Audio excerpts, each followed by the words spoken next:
ধর্মনগরের শ্মশান কালীবাড়ি রোডে অবস্থিত দীনদয়াল ভবনে তথ্য ও সংস্কৃতি দপ্তর এবং ধর্মনগর পুর পরিষদের যৌথ উদ্যোগে তবলা প্রতিযোগিতার আয়োজন করা হয়।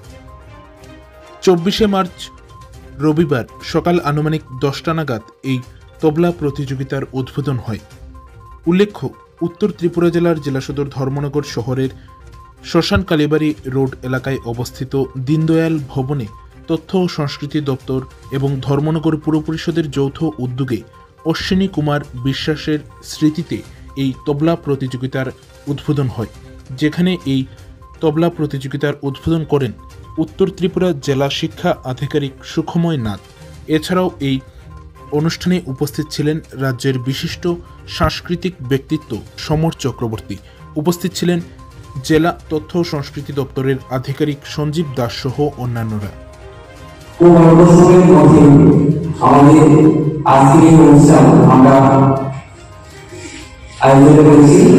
আপনারা জানেন আমাদের দেশে একটি মহান কর্মযোগ্য যেটা সামনে আমাদের দেশে লোকসভা নির্বাচন অনুষ্ঠিত হচ্ছে।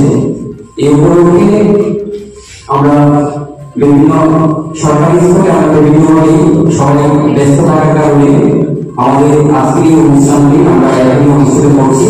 আমরা বড় কারণভাবে আমরা পাইনি বিভিন্ন কর্মসূচির কারণে। যাই হোক, আমি আমাদের আজকের এই অনুষ্ঠানটি ছোট পরিসর হলেও বড় ধর্মনগরের প্রথমবারের মতো তবলায় সরকারি স্তরে একটি অনুষ্ঠান। সেক্ষেত্রে আমরা যতটুকু আয়োজন করতে পেরেছি আমাদের সহযোগিতা তা সুন্দরভাবে সম্পন্ন হবে এই বিশ্বাস থেকে সকলকে আবারও নমস্কার জানিয়ে কথা বলার শেষ করছি। ধন্যবাদ।